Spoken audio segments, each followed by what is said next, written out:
Hello guys, this is your friend and we are back with a new fanfic. Which is what if Naruto and Sakura get married secretly and have a child part 1.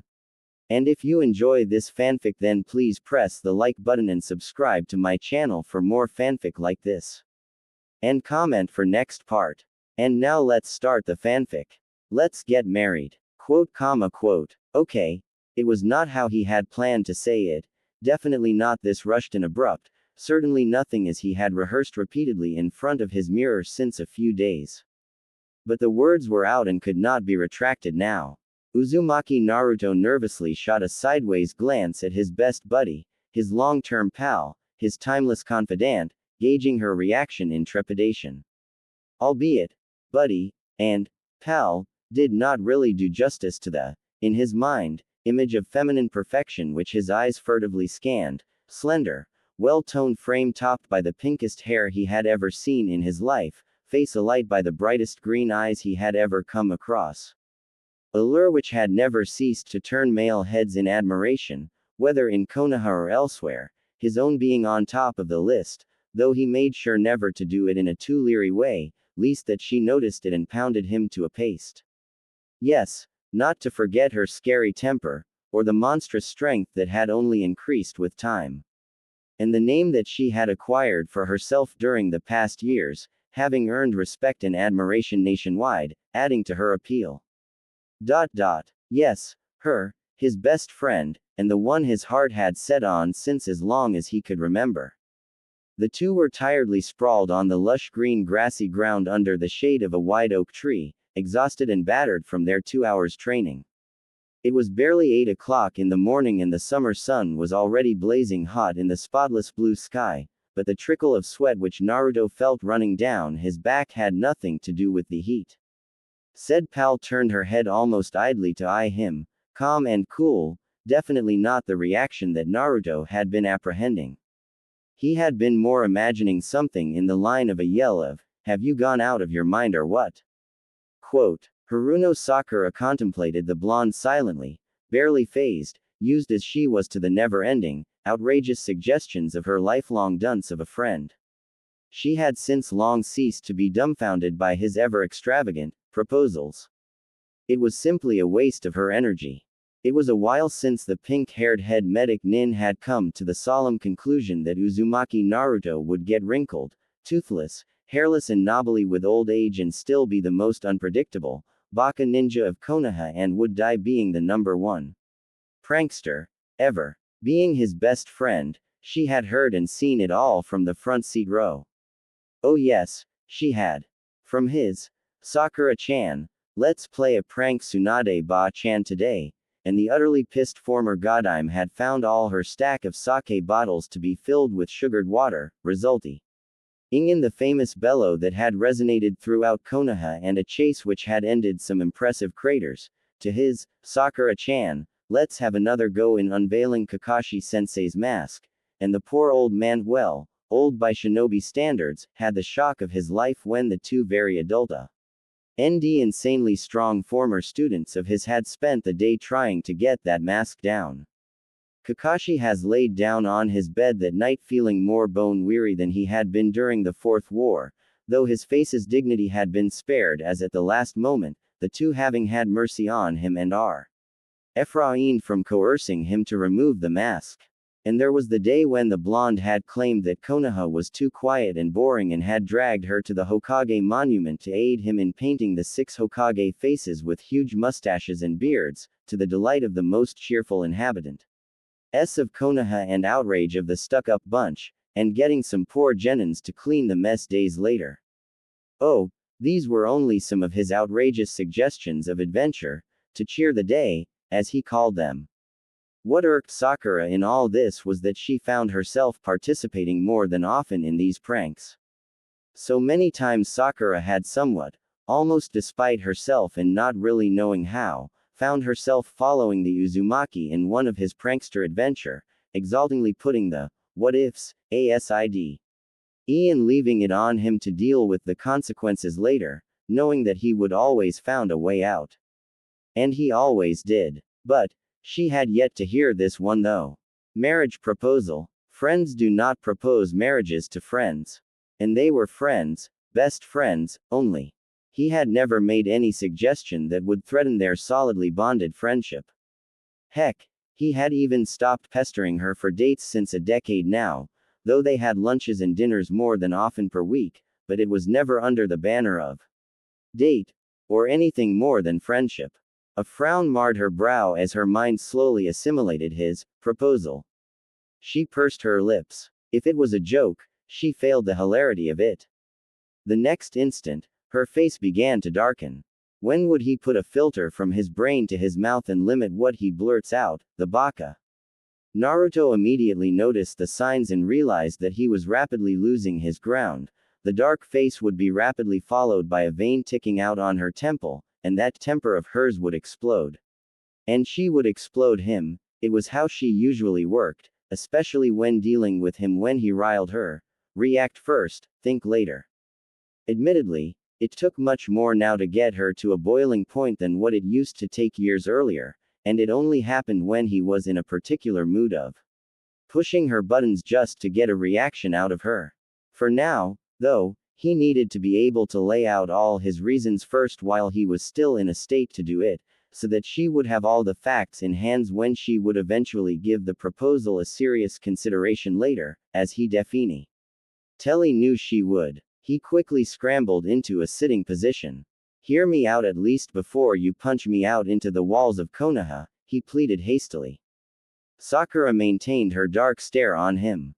You have exactly 1 minute to explain yourself, she growled in a tone which certainly did not bode anything good for him, and it was his cue to set off. He needed to be quick. I'm in a fix and I need help, he started hurriedly. Some members of the council have been really nagging me lately. It had started since months now, but this past week had been worse. They are getting really persistent and on my nerves. Impatient green eyes urged him to come to the point and he took a breath. They are demanding that I get married. One pink eyebrow rose incredulously at the words. Married, she repeated. She slowly got to a sitting position, her hands supporting her weight. Naruto nodded. He had her full, serious attention now. According to them, as the leader of the village, I'm obligated to set the good example and get married, he grumbled unhappily. They feel it's not a good image that I'm projecting as Hokage to be still unmarried at this age. Quote. She opened her mouth, but foreseeing what she was about to say, he hurried on. Tsunade Ba-chan was over that age when she became Hokage, so it was not a problem, whereas they insist that I'm at the age to settle down and not to still be frolicking about. He quoted the exact words that had been used. One of them even implied that I may have other orientations and that's why I'm still unmarried, he spluttered, still outraged at the memory. He claimed that my obsession to get Sasuke back was quite weird. He had wanted to throttle that old sly geezer. And for them being of different orientation is, of course, even more out of question for a Hokage. Sakura managed to hold a straight face even as her mind was filled with images of Naruto being with another man in that way. She quickly dragged her scandalized yet reluctantly fascinated mind back to his words, as he continued. I'm at the end of my patience having to endure this pressure from them. I'm simply fed up with their constant pestering and finding excuses to find faults in me being the Hokage, he sighed, raking a hand through his hair. The blue cerulean eyes had darkened with frustration. Despite being a hero and loved by the village, there had still been a small group of the council, very small, thankfully, but still there, who had opposed his ascension to the Hokage, and till this day, they put all their effort to try to get him down. He usually managed to look over their attempts of low blows, but he was finding himself running out of excuses and his patience was running thin at their increasing demands about his single marital status. He looked at her dejectedly. I really don't have the energy or time, or the inclination, he thought to himself, to go wife searching and selecting. At the same time I want to get rid of the flow of daughters, in which I have absolutely no interest at all, that some parents are throwing at me since my ascension to the Hokage title. Shouldn't that be the solution to your problem? Sakura interrupted. Why don't you simply choose someone from among them? And what was that strange pang? Sakura-chan. I'm not interested in getting married, least an arranged marriage in nobility. Her eyebrows shot up at that. Wasn't that the whole issue, his getting married? I was thinking about doing a blank marriage, he said. At the dawning comprehension on her face, he continued. I thought we could do a blank marriage, he pointed to her and him. It would only be platonic, like being flatmates, he hastily specified. Something in the duration of 2 years will suffice, it will allow me to be able to shut those difficult counsels geezer's mouth, even if momentarily, and have some peace. But if ever you want to end it before the 2 years, for whatever reason, we will cease the arrangement immediately, no questions or bad feelings about it, I promise. Quote. She stared incredulously at him. And you think the council will look kindly upon a separation when that time comes? They are demanding marriage. They did not specify that it need to be a lifelong one. Couples, even the best ones sometimes, get separated. And anyway, I'll tackle that issue when that time comes, at least I'll have a breather for the time being. I desperately want them off my back, even for a short while. And who knows, maybe Konohamaru will manage to kick my and gain the Hokage title by then, so my impending separation will not matter to the council anyway. She was silent, too taken aback to say anything, not even smiling at the Konohamaru comment since they both knew it would take much, much more than what Konohamaru had right then to defeat Naruto. I thought since you don't have anybody, he ventured nervously. She shot him an indignant glare at that. At least, not anybody that I know about, right now, he hastily rectified. Nevertheless, being her best friend, he was well aware of all the details of her social life and knew that she did not have anyone in that way. He had always made it a point to look after her and he knew everybody she frequented, not that he would have come in her way had she been interested in anybody. Her happiness was primordial to him, but apart from the one, very brief story with Hisagi, a Waves country medic nin who came to Konoha for a 1-week exchange the previous year, she has never gone out with anybody in a romantic capacity. Looking at her pleadingly, he murmured. I thought of you because we are best friends and have been teammates for so long. We are familiar and used to each other's ways, it will be easier to cohabit and will avoid awkwardness. Quote. Sakura frowned, her thoughts whirling at what he was suggesting. Looking at those pleading blue eyes, she decided to humor him for a brief second. And why did you think for one moment that I'll agree to this arrangement? Quote. He straightened his back immediately and looked at her earnestly. There was hope, he thought, and with a deep breath, pulled forth all his best negotiating skills. Well, firstly, I really need help here. Like in really, really. And you are my best friend, and best friends help each other. She grunted. Yes, indeed, she would do anything to help him, as he would do too. It would also solve your huge problem of residence right now. You won't need to look for another apartment, and think about the saving you would be able to make to eventually buy a place of your own, he went on. Sakura frowned thoughtfully. Yes, her residence problem was a major issue for her right now. Her old, sweet landlady had recently passed away and the apartment building has been passed on to her horrible nephew. Said man had immediately decided to double the rent rate of the apartments of the building. Sakura, along with the other residents, had tried to negotiate a compromise, but to no avail. Even Naruto, as the Hokage, had not been able to do anything about it since legally the man had the right to change the contract, as the ownership had changed, as was the law of Konoha. Sakura simply could not afford the new exorbitant rent.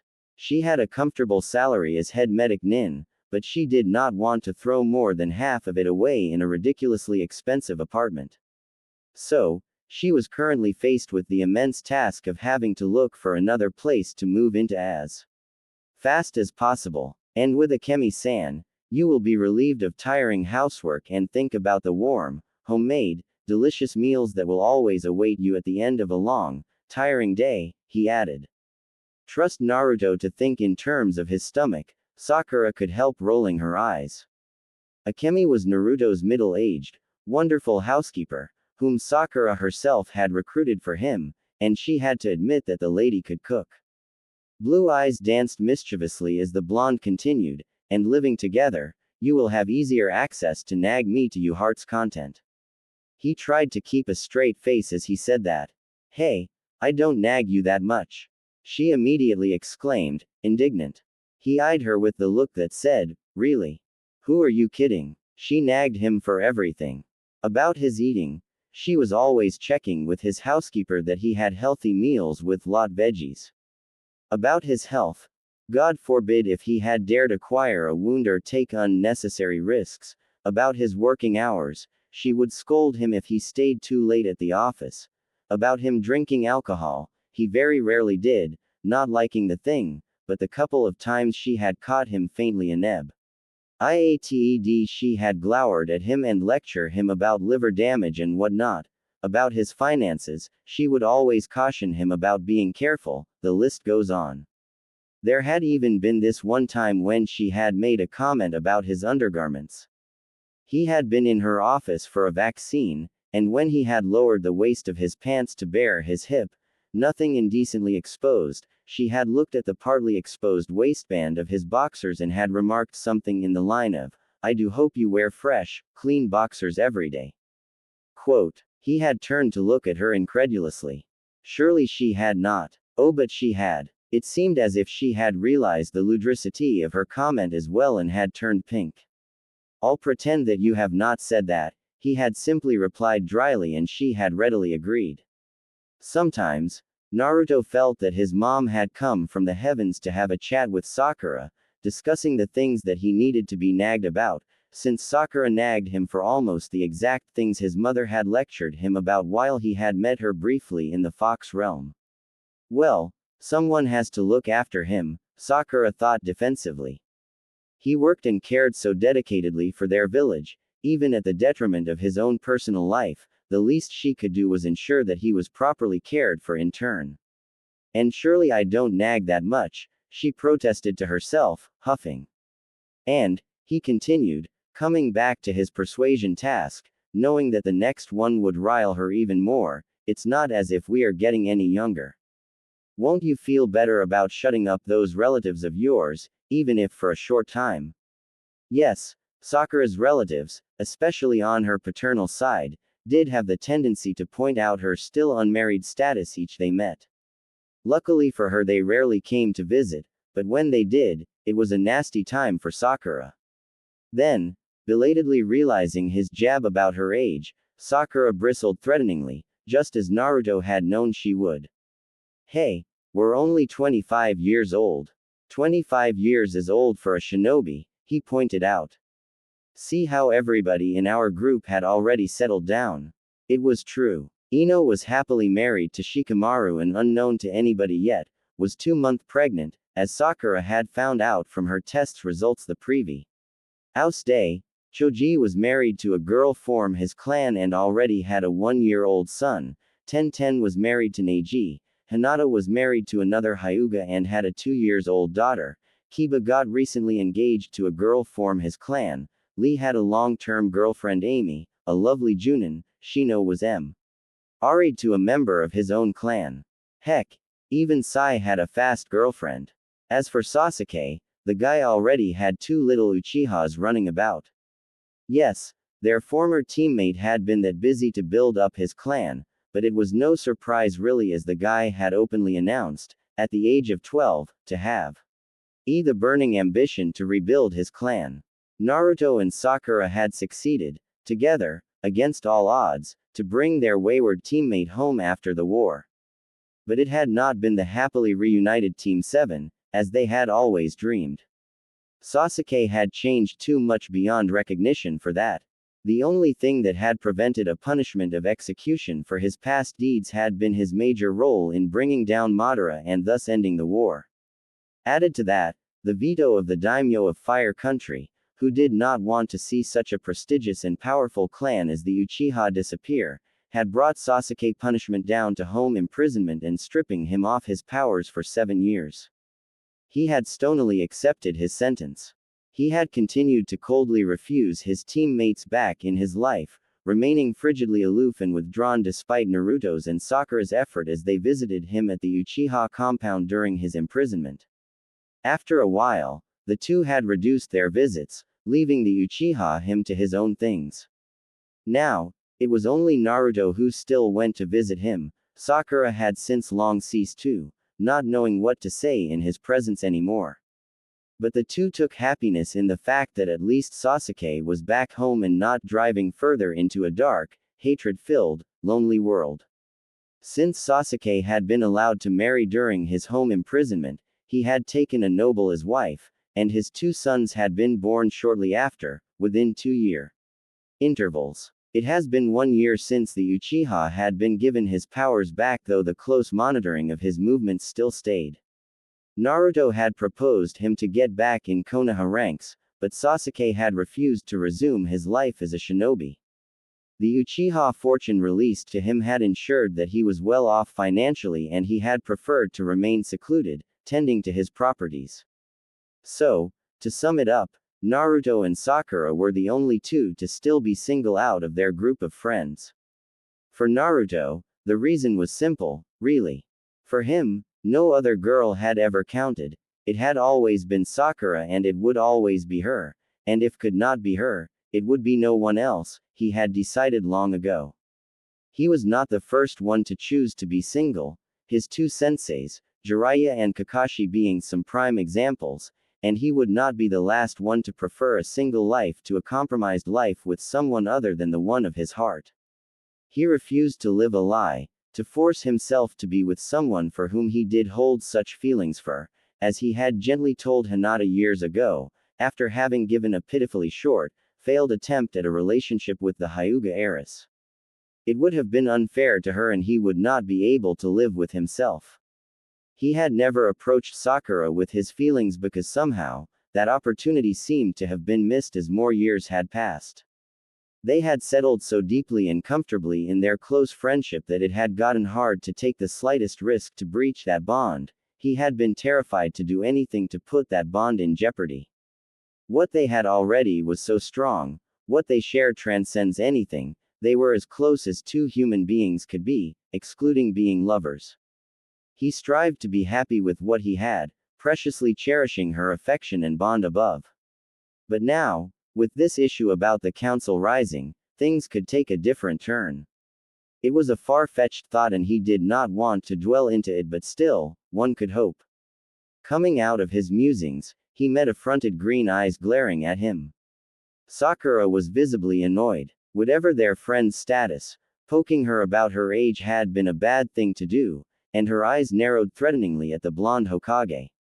So, this how you've come to this utterly, most ridiculous solution I've ever heard in my life, she growled, crackling her fists. Your 1 minute is long over, she warned. Sakura-chan. Naruto wailed, quickly scrambling to his feet and running away for life, knowing that nothing more could be said now. The citizens of Konoha did not react when they heard the yell of their young Rokudaime. There could be only one person who could make him yell for dear life like that, well, two, if they counted the former Godaime, but the retired woman rarely did that these days.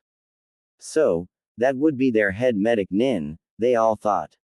The villagers just shook their heads knowingly as the growl of their monstrously powered head medic Nin followed soon after. Being used to it, they happily continued with their occupations of the day, safe in the knowledge that they were dearly cherished and protected by their mighty Hokage as the front line defense, and if ever the enemy had, by fluke, managed to get past that impeccable defense, they had the best medic of the whole 5 nations to repair them back to health. XXXXX. Just as Naruto had known she would, Sakura gave the strange proposal a thorough thought later that night, alone at home after her shift at the hospital. It was rare that Naruto asked her for serious help, and she gave the request its due consideration, because she would do anything to help her best friend. One thing he had been right, it was not as if she was taken that it would prevent her from accepting his request, nor did see anything like that to happen in the near future.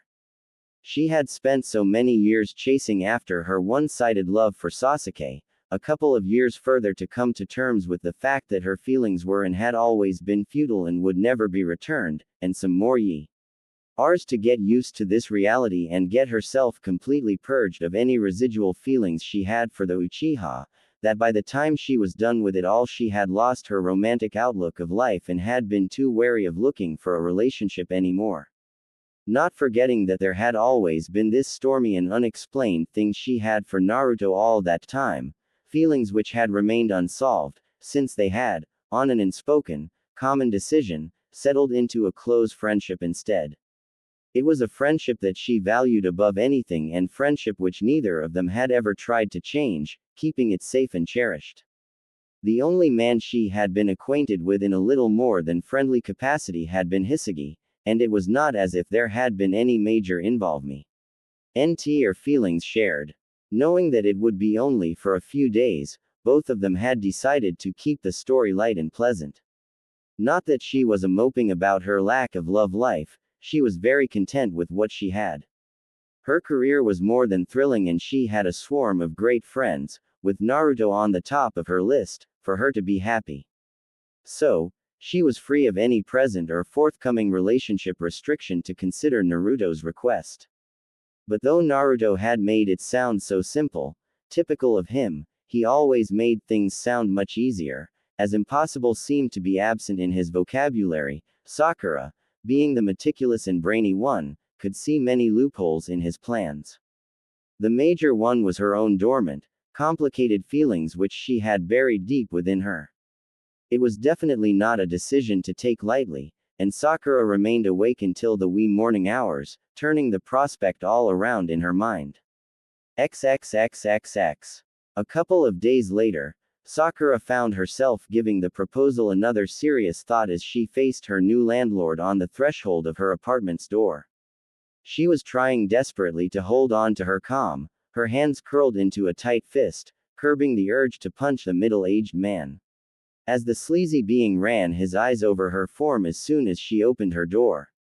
It was the third time he had come to her apartment for the past 2 weeks and his revolting attitude seemed to increase each time, seeing as he did not even attempt to hide the lecherous sweep of his eyes over her person. Can't hit him, she chanted like the mantra in her head, her jaw clenched. Think about the consequences, the dark, cold prison, she insisted to herself, for she would be definitely imprisoned if she hit a civilian. He would simply die, or at worst suffer permanent damage if she landed a single punch on him. So, Sakura-san. The way he drawled her name made her shudder in fury. Have you come to a decision? He asked in his nasal voice which grated on her nerves, the small beady eyes running over her again. Her fists clenched tighter. Legally, I have until the end of the month to give you my decision, she snapped, so I still have 4 weeks left. I just came to remind you about it he started, but Sakura had had enough. I'll see you at the end of the month, she grated and slammed the door on his face. She felt like screaming as she leaned against the door, cursing the predicament she was in for the umpteenth time. Looking around at the beloved, small but cozy living room which opened to the kitchen and dining room. She again despaired that she had to leave the place which she had called home for the past 7 years since she had left her parents' house. Good apartments were very rare to find these days.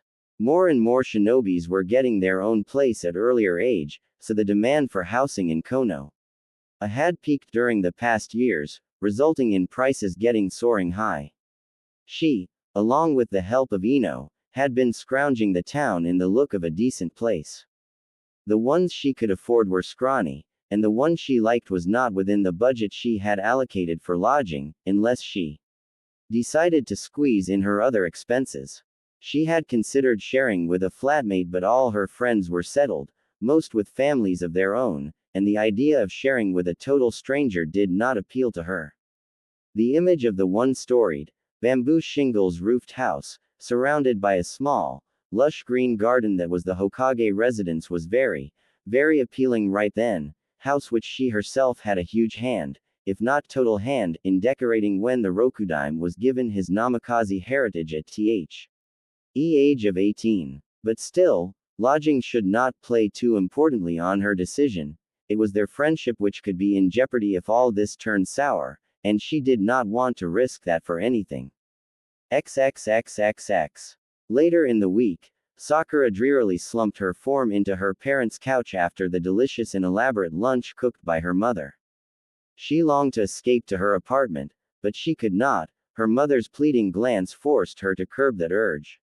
It was her father's birthday and she had told her parents, since a week now, that it was her day off, so she could not find a valid excuse of not staying over for longer. She rarely had time to visit as it is, busy as she was as medic nin, so the rare times she could manage it and for such special occasions she always ensured that she stay over as long as possible. She usually loved to visit her parents and always enjoyed the pampering and fabulous cooking of her mother, but her averse to be present on this specific day stemmed from the presence of her out-of-town paternal relatives, her grandmother and her two aunts. The one who were always riling her about her still single status. They were from a civilian town, a day travel away from Konoha and had come for the birthday. So, currently, Sakura felt like a grumpy, sulking kid, forced to behave properly around adults, dreading when the why would start on her case. And she was not disappointed, for as soon as all the family gathered in the living room and were seated, it started. So, still no husband, Sakura? Roared her old grandma, sitting opposite to her. The old lady may look fragile at 70 years old, but it was just a false image as she was a real paragon, with a forceful personality and unbearably, stubbornly pushy when she wanted. Being that they met very rarely, Sakura was not particularly close to her or her aunts, and the fact that they did not understand her choice for being a shinobi did not help at all. Who would want such a, and my paused voluntarily, running a critical eye over Sakura, muscular wife anyway, sighed the buxom woman dramatically, eyes lingering pointedly at the large forehead before falling down to the modest bust and the slim hips of her niece. Men like their women to be more feminine and less domineering, Sakura. Sakura scowled, retaining a snarky reply and held to her temper, a vein ticking at her temple. Yes, her forehead had not magically shrunk in size, neither had her bust miraculously expanded since her late teens, and her slim frame was not hotly voluptuous, her voice and temper when raised was anything but dulcet. But she had come to accept and like her looks as they were, and her temperament could not be helped, and her relatives' words was not about to change that. She took a deep breath to calm herself. Her grandmother and aunts were not bad people, really, they were just very set in their own ways about the role of women. Being civilians, the idea of a woman being a kunoichi and not married at the age of 16 and produce kids at 17, like her cousins had, was alien and incomprehensible to them, and in their world, women were sweet and subservient and agree with everything their husbands say. Sakura had great difficulty in imagining her dragonic grandmother being sweet or obedient, though. She painfully swallowed her ire and was still struggling to get a polite response out, when her father chuckled loudly. Well, a very strong and deserving man would like her for what she is, he said affectionately, winking at his daughter. Sakura smiled a thanks to him. He had always advised her to take the family comments with a grain of salt, but Sakura still always got riled up by them. Nothing less for my princess, he added proudly. Her mother nodded in agreement. Sakura is put on the same league as the esteemed Godaime in terms of medic nin, she has already earned the respect of the whole village, even further nations, she said proudly. Sakura did not miss the wistful glint that entered her mother's eyes and almost rolled her eyes. The older Haruno might be taking her side in front of their relatives, but whenever Sakura was home, she would always nudge her about any prospective son-in-law. Her grandma huffed. Well, she may be successful, but still without a man to return home to. Now look at _ Sakura groaned and resolutely closed her mind to the rest of the conversation, having enough for the day. It was always the same story. Why did it feel like someone from above was having a good laugh by throwing out the reasons that Naruto had enumerated to support his proposal?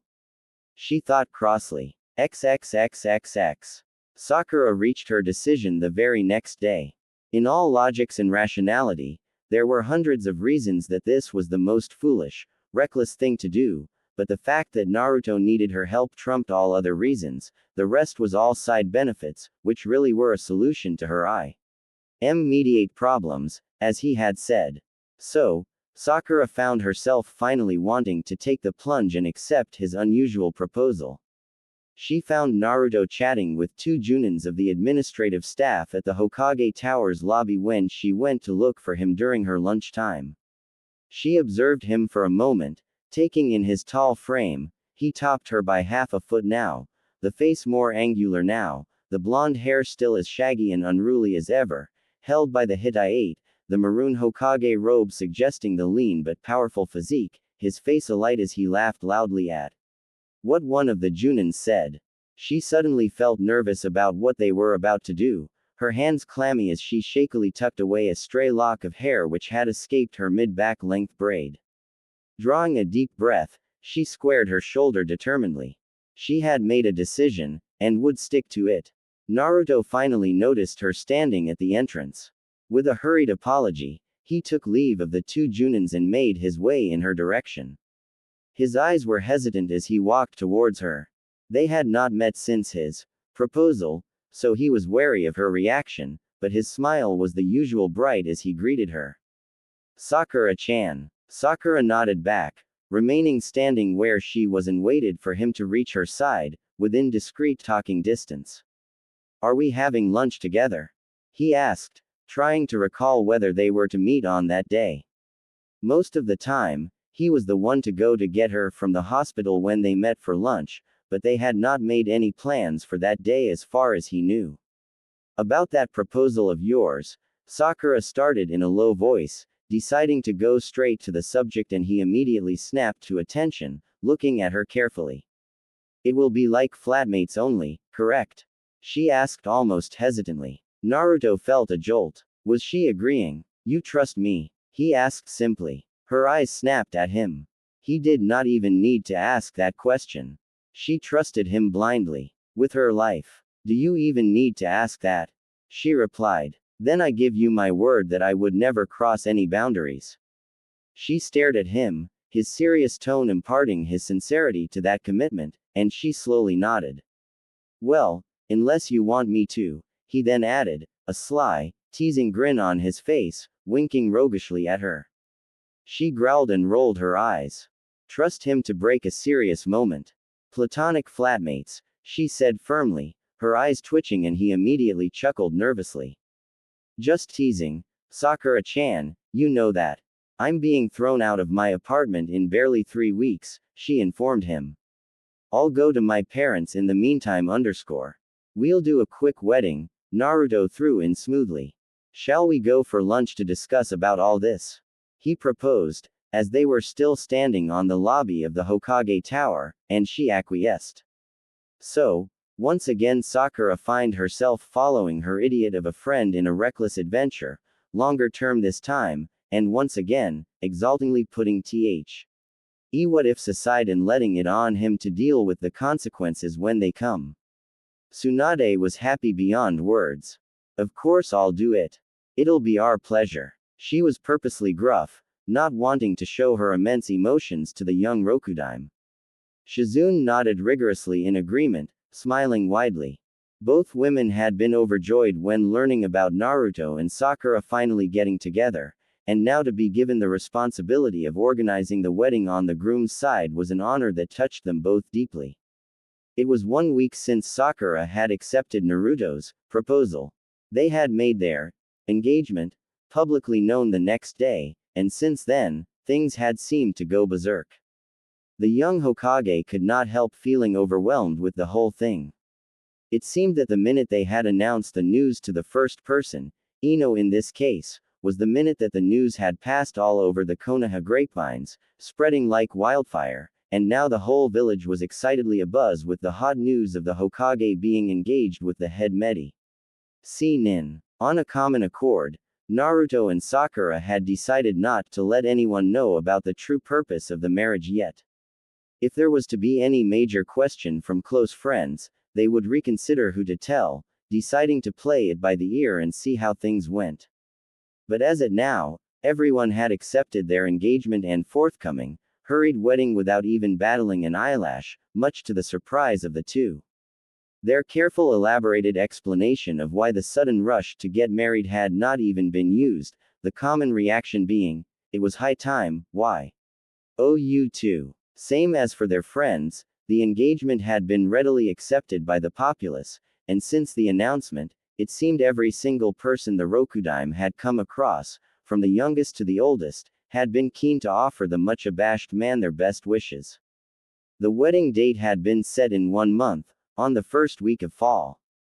4 weeks did not leave too much time for a wedding preparation, but as theirs was going to be a simple, small wedding, the young man knew he could count on the former Hokage, with Shizune in the deal, to arrange for everything needed on time. Originally, he and Sakura had decided on a registration wedding, with Tsunade presiding the ceremony and some witnesses in attendance. It had seemed the best option, seeing the circumstance of this marriage, to have something with as little frills as possible. But that had been overlooking Sakura's parents' reaction to such idea. They had been scandalized that their only daughter would even consider robbing them of the happiness to do a proper, traditional wedding, as has been their words. "And you are the Hokage," Sakura's mother had protested, looking at Naruto almost reproachfully. "You surely cannot forego a proper wedding." Having been deeply relieved that the first obstacle, that of having her parents' approval, had been easily overcome, they had accepted the engagement and coming marriage with sincere, obvious joy. Naruto had not want to rock the boat now by displeasing them about the ceremony. He had looked helplessly at Sakura, letting her take the decision. After some further pushing and guilt trips from her mother, Sakura had finally given in to her demand of a traditional wedding, with a firm compromise that it would be a small, inconspicuous ceremony. The young Rokudime had in fact secretly quite liked the turn of events, before realizing that he had absolutely no idea how to organize a wedding. So, here he was, turning to the only mother figure in his life to request for her help. He sat cross-legged on the porch of Tsunade's quaint house, with the two women sitting opposite him. "You can leave everything to us," Tsunade said, assuring. Naruto grinned in heartfelt relief. "Thank you, Oba-chan, Shizune-san. Please feel free to arrange for whatever will be needed," he requested both women. "You can liaise with Sakura's mother in case you need to have something done with them." Quote. The former Godime nodded. "Don't worry, we'll see to every detail." It was the first wedding she would be preparing at such a personal level, and it touched her to the core that he had chosen her for the task. "I want something simple," Naruto said. She replied absent-mindedly, her mind already sprinting ahead in all that needed to be done. They did not have much time and there was a lot to do. "Not too big, and just a short list of invitee," he continued. The blonde woman stared at him, her mental planning scheme pausing momentarily. "Just a short list," she repeated, deadpan. "Yeah, just my friends, you know." A short silence lapsed. "Just your friends," Tsunade said dryly, raising her eyebrows. She looked at Shizune. Both women shared an incredulous and exasperated look. In Uzumaki Naruto's world, just friends had another meaning and another dimension, size-wise. Naruto did not notice her mocking tone, or the skeptic look that the two women shared. "Let me know how much money you will need," he said. "I'll give you the bill as we progress," Tsunade replied. She herself had put aside a small saving, always planning to gift it to him on such a day. It seemed it would be handy now, to cover the extras. "Just some details we would need, Naruto-sama. Who do you intend to use as groomsmen?" Shizune asked. "And who would stand as your parents for the ceremonial rituals?" Quote. The choice of parents was easy, but it was more complicated for the groomsmen. Naruto thought for a moment and groaned. "Why do I need to choose a groomsman? He grumbled, confused as to whom he would ask from his group of friends. Tsunade smirked. You do know that you are allowed more than one groomsman. Naruto's face brightened at that. XXXXX. Ino, calm down. Sakura looked her 3.5-month pregnant friend in consternation. It was 2 weeks until the wedding, and Ino had marched in Sakura's office at the hospital, breathing fire. Forehead. I don't get you. We need to get your dress by now. The former Yamanaka, current Nara young woman almost screeched. I've already selected something. It's just a question of going to buy it now. Sakura protested. Ino, Tenten and Hinata had accompanied her for a preliminary shopping spree a week ago, and Sakura had set her eye on a simple yet elegant white kimono. Traditional white at the insistence of the girls. The salesperson had assured them that if there were any alterations to be made, he would be able to do it in one day itself, so she failed to see why Ino was so distraught. She was so overloaded with work at the hospital for the moment that she simply could not spare the necessary time to go for the purchase. That's it. You've liked one. You haven't bought it yet, nor asked the shop to keep it for you. Quote. Ino still thought that the kimono which Sakura had selected was too simple, but Sakura had refused to budge. But that was the least of the issue. The way the pink-haired was delaying, who knew whether she would still have a wedding dress. There's only 2 weeks left. And what if it's already sold out? The blonde was getting more agitated. I'm sure it has not been sold out. And please don't get in such a state, it's not good for you.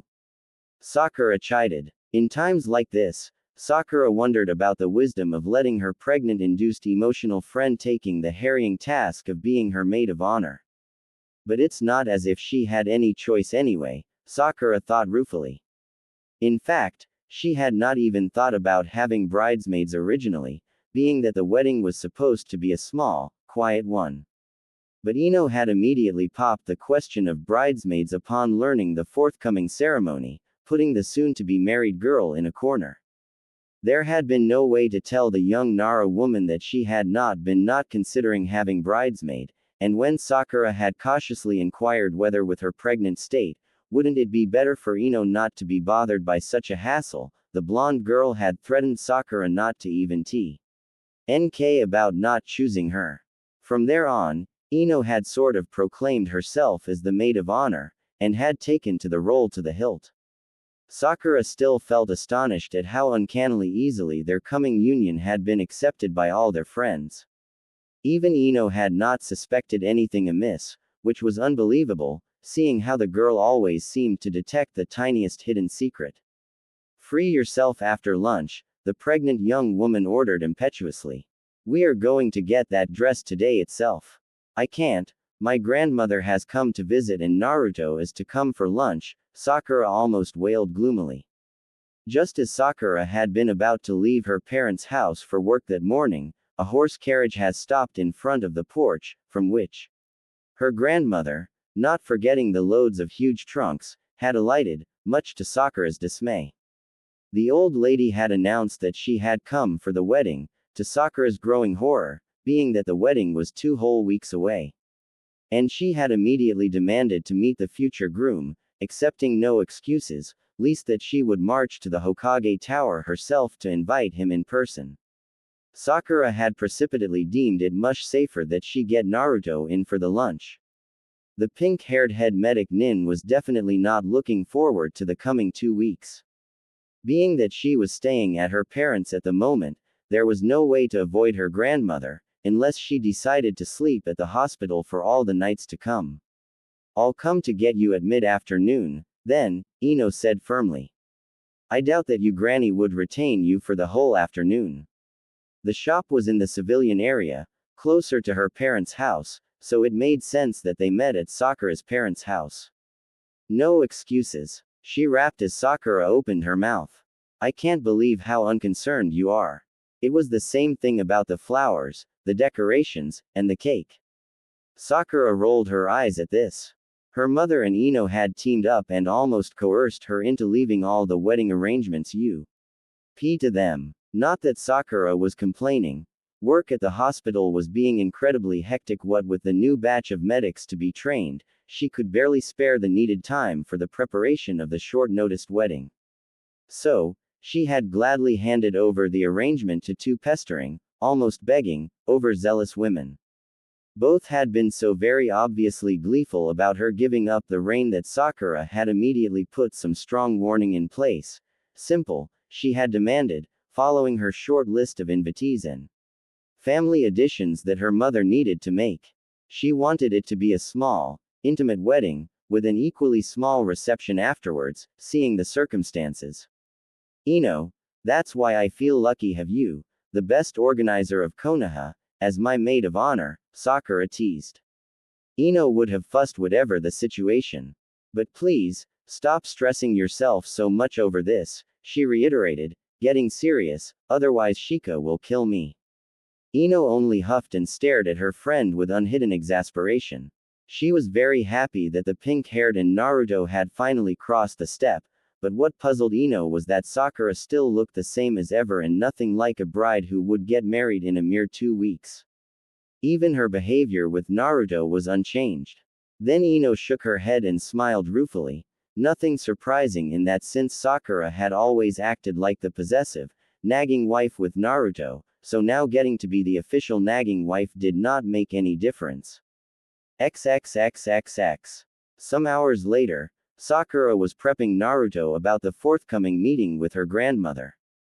Don't worry, Sakura-chan. Everything will be all right. He noted her tensed shoulders as they made their way to her parents' house.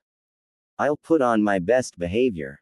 He teased. Besides, she cannot be as bad as you are making her sound. She shook her head, lips curved downwards. My grandmother would make Ibiki-san look like a weakling in the advanced interrogation and information collecting area, she said gloomily. She will be sure to bully you to a maximum, grilling and prying at everything possible. Just be prepared. Hey. Naruto encircled her drooping shoulders with his arm with a cheerful smile. I'll be fine. Really. Barely a while later, Sakura watched, jaw almost falling off, as Naruto worked his usual, uncanny magic on her tyrannical, prickly grandmother while they all sat for lunch. Now I can see from where Sakura-chan gets her temper, Naruto chuckled in delight as he teased the 70-year-old lady. Looking across the table at the animatedly chatting pair, the pink-haired sardonically wondered why had she, even for a second, worried about Naruto meeting the Haruno old matriarch. The two had gotten along instantaneously and was now interacting as if they've known each other for years, instead of barely an hour. Her usually grouchy, domineering grandmother was all smiles and heartiness. Sakura huffed inwardly. She should have known. Who could resist the sunny Uzumaki Naruto, anyway? Her mother, on her side, fussed ceaselessly over Naruto, while her father looked on, an indulgent smile on his face, inputting some words in the conversation from time to time. Years ago, they had been a bit wary when Sakura had been placed in the Jinchuriki team, but with time, they had come to appreciate their daughter's dedicated teammate. They had always been aware of the protective streak that Naruto had for their daughter and had been secured in the knowledge that Sakura would always be in good hands with such a teammate. When Sakura had told them their engagement, and their wish to get married, they had been genuinely happy, and they welcomed Naruto with open arms, as they were doing right now. Sakura felt a pang of guilt as she watched her parents' bright, happy faces. She felt deceitful. Then she turned her head to look at Naruto, who was grinning at something her grandmother was saying and her heart lightened. She would do much more for him. As if feeling her watching him, Naruto turned his head to meet emerald eyes, a quizzical glint entering the cerulean orbs at her intense expression. Realizing that she was staring, she looked away quickly, feeling peculiarly flustered, and improvised a quick question. To her father. So, I heard that you have a demon within you, Grandmother Haruno suddenly said loudly. Sakura whirled her head towards the old woman, eyes wide with anger. Oba-san. She burst out reproachfully, furious at her grandmother's tactlessness. A short, tensed silence followed. It's okay, Sakura-chan, Naruto said, placating, but Sakura still glared angrily at her grandmother. She had not expected and would not tolerate Naruto being pried about his Jinchuriki status. She had not been aware that her grandmother even knew about it. Her parents stayed quiet, not knowing what to say. Sakura had warned them not to ever raise the subject with Naruto, and they understood and respected that request. But her grandmother was something else, as usual. I really don't mind, Sakura-chan, Naruto insisted as she was about to talk again, warm blue eyes reassuring the angry, disturbed emerald eyes, and Sakura reluctantly kept quiet. He could understand her family's concern. They were marrying their daughter with him, after all, and he guessed that they had not touched the subject at Sakura's demand. He turned to smile gently at the old woman. Yes, Oba-san, I hold the Kyuubi within me. But I would never let him do any harm to anyone, he told her quietly, least of all to my precious people. The blue eyes shone with an inner force and resolve that the old woman immediately recognized, and she did not need to hear more.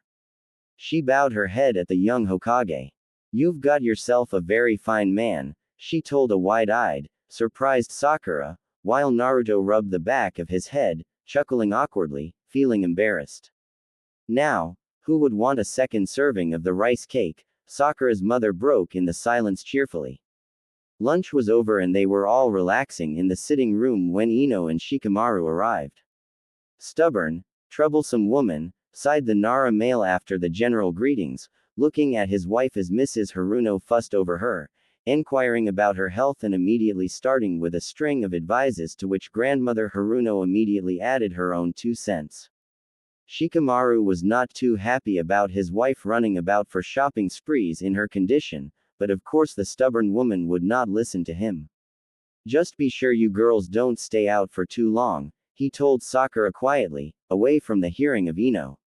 It's fine at this stage to have some exercise, Shikamaru, Sakura assured the worried father-to-be, but don't worry, I'll be very quick, she promised. I do hope we'll have similar good news soon in our family too. Her grandmother roared from where she sat, Ino seated beside her and looking intimidated. Sakura groaned in mortification, her face reddening, and she carefully avoided everyone's eyes. Upon learning that Sakura and Ino planned to go dress shopping, grandmother Haruno authoritatively beckoned two girls and Sakura's mother to her room. There was no question of not obeying the command, so the 3 women followed her, leaving the men to chat. The old woman bade Sakura to bring forward a huge trunk out of several which stood in the corner of the guest room before inviting the 3 to see tea in a circle on her futon. Clicking open the numerous locks, she removed 3 large, flat, old-looking wooden boxes and deposited them carefully in front of Sakura. I've brought these for you, she told the young woman. They are your wedding gift from me. She nudged a first box towards the surprised pink-haired. Come on, open it, she said brusquely.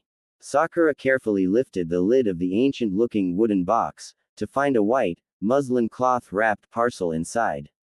With careful hands, she lifted the wrapped parcel and simultaneously, her mother and Ino shuffled closer, curious.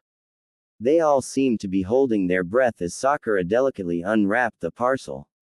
Then a collective loud gasp was expelled as a shimmering mass of beautifully gold-brocaded, champagne-colored silk was uncovered. With careful fingers, Sakura lifted what she soon discovered to be a stunningly beautiful kimono. This is a family heirloom.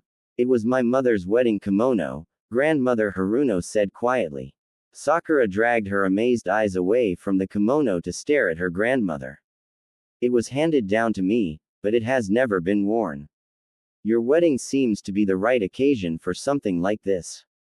Oba-san, Sakura started, feeling that it was not appropriate to wear such a precious and important garment for this temporary marriage. It did not seem right. I'm glad to be still alive to see you getting married, the last Haruno probably to be wedded during my living time, the old woman said gruffly. I know it's very ancient and most probably you would want something modern, but it would make me very happy to have you wear it. Quote. Sakura breathed shakily. Oba-san, are you sure? She asked, deeply touched. Yes, I am. It's just fitting to be yours, said the old lady. Considering that the kimono was almost a century old, it was still in excellent, new level condition, the aged silk as solid as it is supposed to be silk. Being reputed to be the best textile material to survive time. The lapels and hem of the wide bell-shaped sleeves were bordered with some elaborate embroidery of gold thread and beads which glittered with each movement. Wow, Ino said in a hushed, wondered voice. This is simply divine. They sure did things grandly in those days. Isn't it? Agreed Sakura's mother, as they touched the garment with respect and wonder. I would be honored to wear this, Oba-san, Sakura murmured finally, her throat tight with emotions, and her grandmother nodded, the old eyes crinkling with a smile. The second box contained the elaborated obi, made of golden shimmering silk, and a sheer, matching colored head veil with the same embroidered border as the sleeves' hem and lapels. The gasps were louder when they opened the third box to find the uchikake, the reception kimono, an astounding creation in a vibrant red brocaded silk, heavily embroidered all over with gold threads and vibrant colored beads, among which, pink beads forming sakura flowers. By the time they had finished exulting over the kimonos and the set of jewelry and hair sets which accompanied the garment, all the four women had moist eyes, emotions running high. Sakura hugged her grandmother. Thank you so much, Oba-san, she whispered. To think it took a wedding to get her grandmother and her to be the closest she had ever recalled being, Sakura thought.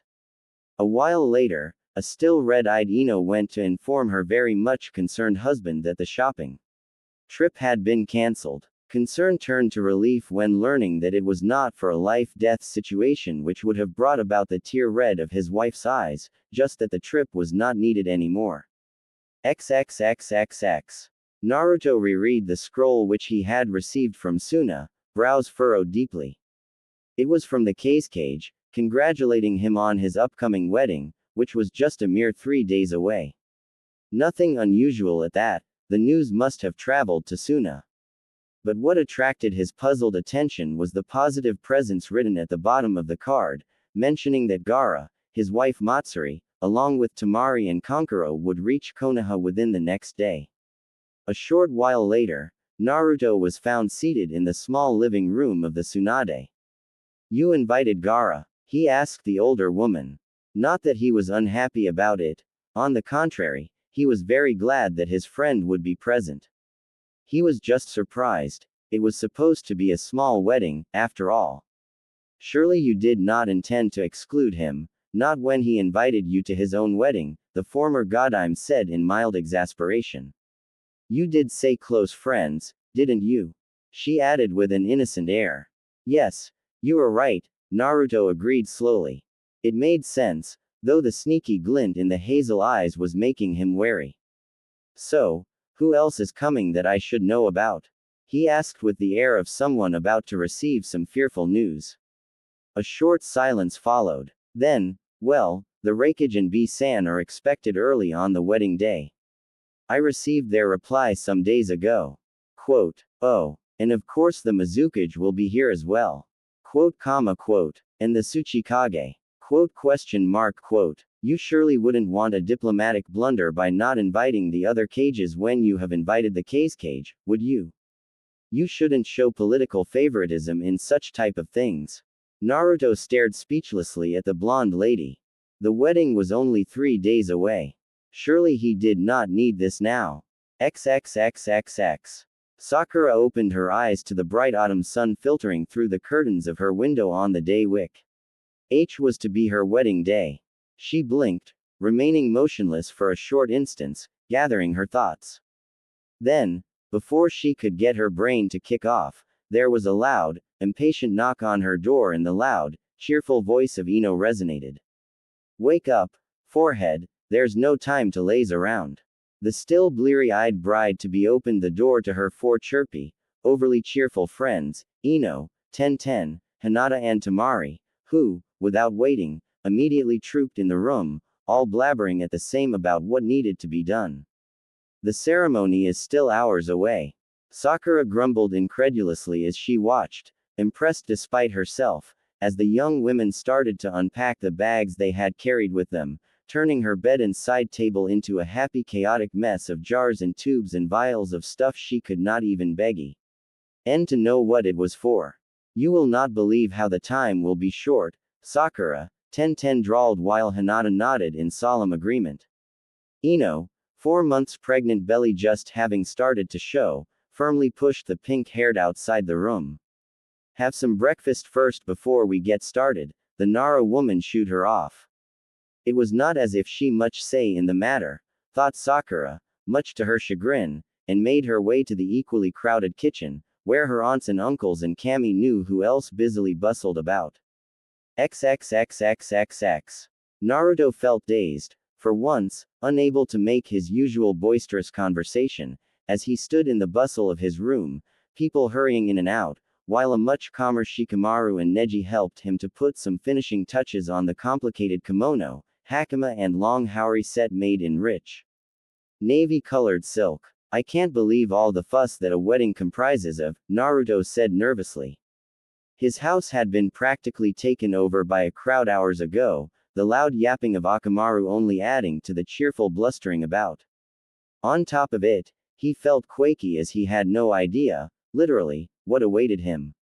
He had started to think maybe it had been a bad idea to leave Tsunade with such a free rein on the wedding preparation.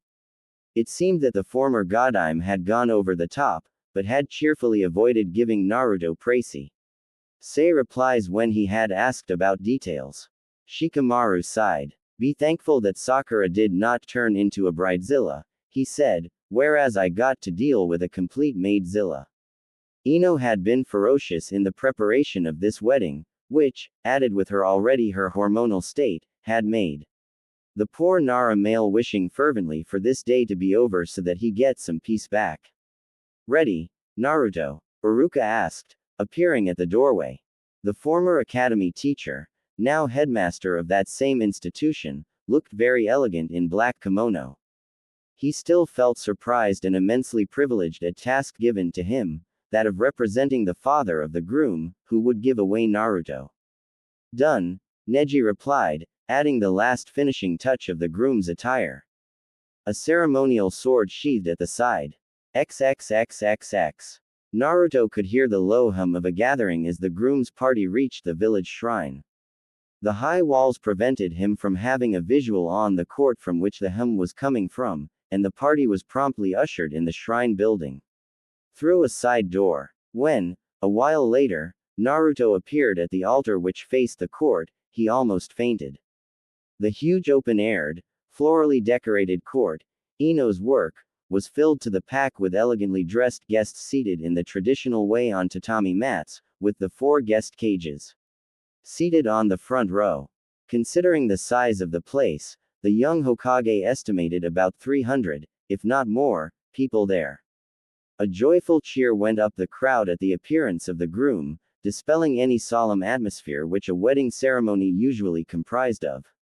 Hokage-sama, don't faint on us, that's for the bride to do. A voice joyfully shouted as Naruto had paled, visibly very flustered.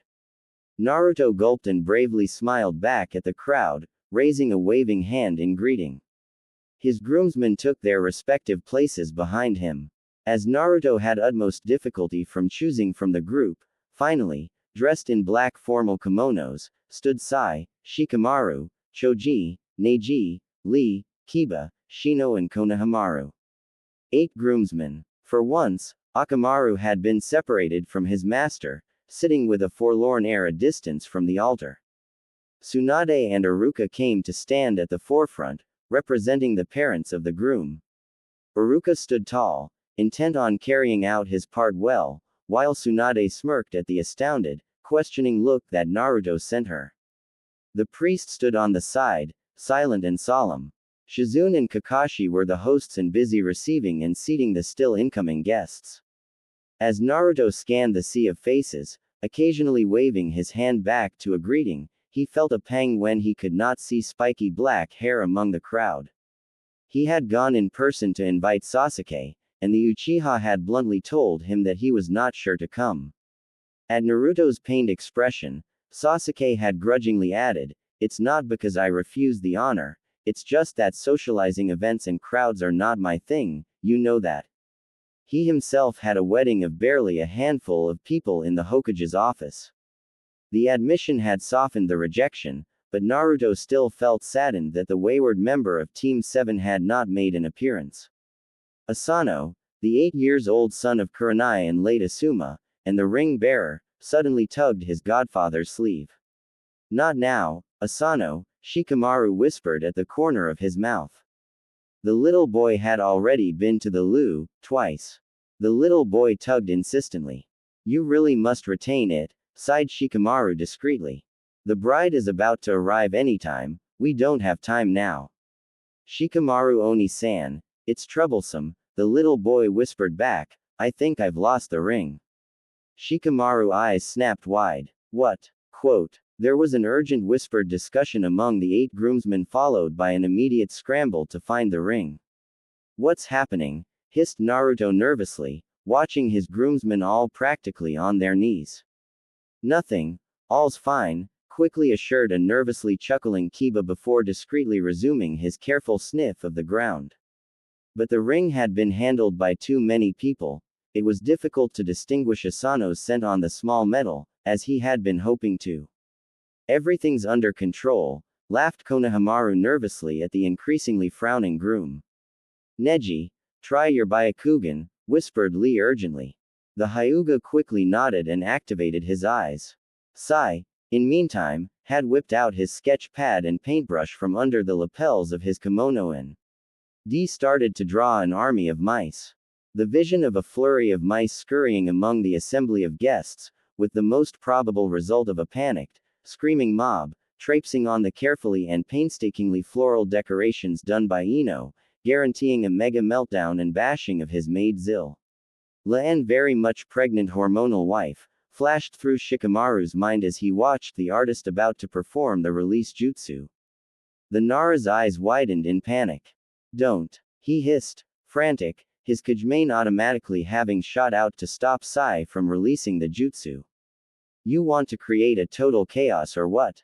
What's going on? Naruto demanded more urgently now, looking at the hand-in-air frozen Sai, the still sniffing Kiba, Lee, Choji and Konohamaru crouching low, Neji with his activated Byakugan, and were those bugs? Had Shino released his bugs? By that time, even Tsunade, Kakashi and Iruka was frowning darkly at the 8 groomsmen's strange, unacceptable behavior, while the priest was trying to politely ignore the strange occurrence. What underscore? I think you are looking for this. Naruto jerked his head at the sound of the low voice, and watched, eyes widening, as Sasuke, dressed in a gray kimono, looking extremely ill at ease, walked forward to the side of the altar and discreetly handed something to Shikamaru.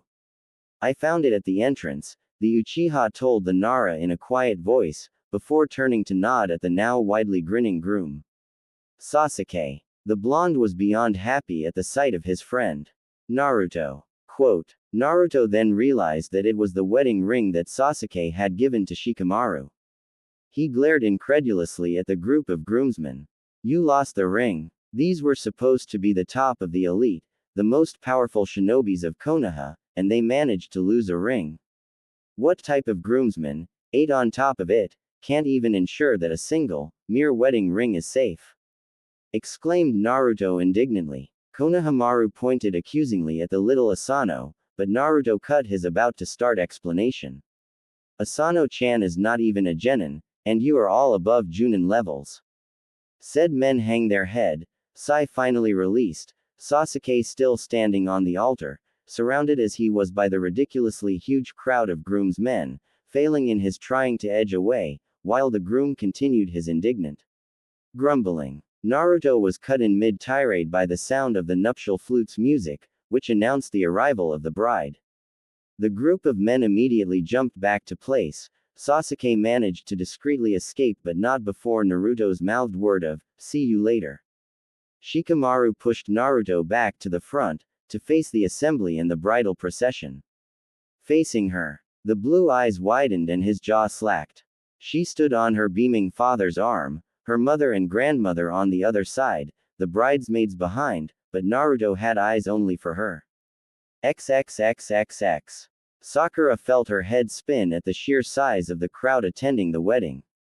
Now she understood why Ino and her mother had been very vague when she had asked about the number of invitees which would attend. She was questioning her blind faith in having given carte blanche to the two, and in retrospect, knowing that Tsunade Shisho had been the one organizing on Naruto's side, she should have been alerted about something brewing up. The music started, her cue to start walking, and she quelled all thoughts about strangling the two sneaky women. It was too late to cry over spilled milk now. And to be honest, she was feeling too dazzled after hours of pampering, made up, hair done and wearing the astoundingly beautiful wedding kimono of her forebear. The dress was fit for a princess, and she felt like a princess, decked as she was. The girls had done an excellent job with her hair. A small part was gathered up her head in an elegant updo held by the antique decorative combs, while the remaining was left loose in some brow. GHT to one side, the luxuriant pink curls cascading down her front, some tiny daisies plopped randomly in the curls. The sheer, embroidered veil was secured on her head and left to flow freely at the back, grazing the floor as she took the tiny steps that the kimono allowed her to. Much to her relief, the girls had been light with the makeup, enhancing her features instead of covering them up. She could not help blushing at the admirative murmurs that rose up as she stepped into the aisle leading to the altar, and she instinctively tightened her hold on her father's arm. "You are doing fine," her father whispered soothingly. Sakura raised her eyes to look up at the altar and for one instant, she faltered. Emerald eyes met cerulean blue across the distance. She felt an involuntary shiver running through her whole being and everyone seemed to fade in background as she looked at the tall, navy-clad man awaiting her. In another era, another life, her star-eyed, full of delusions, foolish 12-year-old self used to fantasize about a dark-haired, mysterious, aloof and brooding Uchiha Sasuke standing waiting for her at the altar. But the one actually standing there, waiting for her was someone who she knew as she knew herself, was all but dark, the bright, sunny blonde hair falling over the even brighter blue eyes that was so achingly familiar and his warmth reaching out to her even from the distance, tugging at something deep within her heart. The strength of her emotions shook her. Even if this was a blank marriage, she felt a wonderful warmth invading every core of her being. Unbidden, her lips tugged into a small, tremulous smile. Just looking at him made her feel stronger and her nervousness disappeared, and she stood straighter. Her father gently tugged his arm, indicating her to continue to advance. Naruto felt a sudden heat rushed through his heart and guts as their eyes had locked. Then she had smiled. A small, soft smile. And he was bowled over. He watched the ethereal image walking up to him and was sent back to his little boy self, who had vowed to marry the pretty pink-haired, green-eyed girl. "Close that mouth," drawled Shikamaru in a low voice, eliciting some chuckles from the other groomsmen. Naruto's jaw had dropped so low that the Nara could see his full range of teeth. Those already married of the group felt reminiscent. They knew what it was to have the first glimpse of the fully decked bride, the magic, that gut-wrenching feeling, the breathlessness, so they were aware of what the young Hokage must be feeling right now, having already been there. Naruto gulped his mouth close and awaited with bated breath. The procession slowly approached, his attention focused on her alone, the small smile still floating around her lips as she finally reached the altar. Unable to help himself, he promptly leaned towards her as she made to stand by his side, facing the guests as per the tradition. "You are beautiful, Sakura-chan," he whispered, not low enough since the priest immediately cleared his throat, while the best men smirked. Gripped by a ridiculous shyness, Sakura felt her face warming up. "You're looking good too," she managed to whisper back an instant later, this time low enough that only the groom heard her. The ceremony went through a blur after that. The couple were purified, the sake drank ceremoniously, the vows pronounced in a solemn, subdued voice, a guilt running fleetingly through both, but strangely, despite that, all of it felt so queerly right that the flash was swiftly disregarded. Then the rings were exchanged, and the crowd cheered as the priest declared them husband and wife. When the couple emerged from the shrine a while later, an even greater crowd awaited them outside, cheering and acclaiming the newly wedded couple. Many, if not most, of the ladies were sniffing and wiping their eyes, Ino being in the top of the run. "What's wrong with women?" demanded Konohamaru, staring, utterly baffled, at the sniffling Moegi. "Weddings are supposed to be joyful occasion. It's a woman thing," Kiba said knowingly. "Apparently sniveling like this means they're having a good time. They'll be alright when they get some champagne inside them."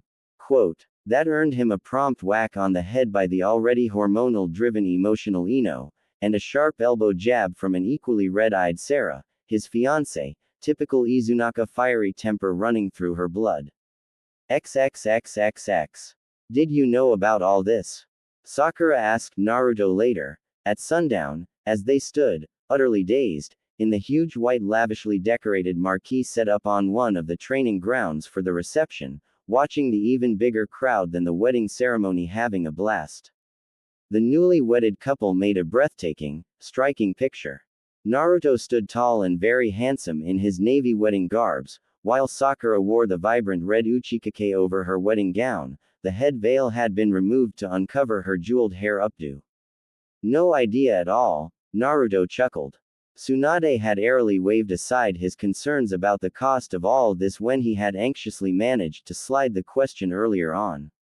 Most of it had been gifts, the older woman had told the young Rokudaime truthfully. She had not been the only one to have been very willing to pitch in this wedding, much to her surprise.